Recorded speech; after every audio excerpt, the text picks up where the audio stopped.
Hello ഇന്നത്തെ ഒരു special video ആണ്. കാരണം ഞങ്ങൾ ഗവിയിലോട്ട് പോവുകയാണ്. ഗിരീഷേട്ടനും ഫാമിലിയും കൂടെ പ്ലാൻ ചെയ്തു, ഞങ്ങളൊപ്പം കൂടി.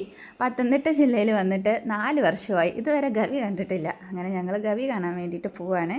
ആദ്യം തന്നെ പാസ് എടുത്തു. കാരണം 8 മണി തൊട്ട് 11:30 വരെയാണ് സമയം. കാരണം അത് കഴിഞ്ഞ് കഴിഞ്ഞാൽ പിന്നെ കയറ്റി വിടത്തില്ല, കുറച്ച് റെസ്ട്രിക്ഷൻസ് ഉണ്ട്. 30 വണ്ടികൾ മാത്രമേ കയറ്റി വിടുകയുള്ളൂ. അതുകൊണ്ട് തന്നെ ഞങ്ങൾ നേരത്തെ തന്നെ വീട്ടിൽ നിന്ന് ഇറങ്ങിയിട്ടുണ്ടായിരുന്നു. പത്തനംതിട്ട ജില്ലയിലാണെങ്കിലും പത്തനംതിട്ടയിൽ നിന്ന് ഒരു 2.5 മണിക്കൂറെങ്കിലും കാണും. അങ്ങനെ ഞങ്ങൾ പാസ് എടുത്ത് എല്ലാം റെഡിയാക്കി പോവാണ്. പോകുന്ന വഴിയാണ് നല്ല രസമുണ്ട്, നല്ലൊരു നിശബ്ദതയുണ്ട്. അങ്ങനെ ഞങ്ങൾ മൂഴിയാർ ഡാമിലെത്തി. അവിടെ വണ്ടി നിർത്തി ഞങ്ങളൊന്ന് ജസ്റ്റ് ഒന്ന് ഇറങ്ങി നോക്കുകയാണ്. കുറച്ച് ഫോട്ടോയൊക്കെ എടുത്ത് അവിടെ നിന്ന്. ഇവിടെ നിന്നുള്ള വ്യൂ ആണ് ഇത്. നല്ല രസമുണ്ട് കാണാൻ. കുറച്ച് നേരം ഇവിടെ നിന്ന് ഞങ്ങളിത് നോക്കുമായിരുന്നു. കണ്ടോ, നല്ല രസമാണ് കാണാൻ.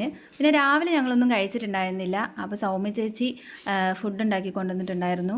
ഞങ്ങൾ പോകുന്ന വഴിക്ക് നല്ലൊരു സ്ഥലം കണ്ടു. അപ്പോൾ അവിടെ ഇരുന്ന് കഴിക്കാമെന്ന് വിചാരിച്ചു. അപ്പവും മുട്ടക്കറിയും പൊറോട്ടയും എല്ലാം ഉണ്ടായിരുന്നു.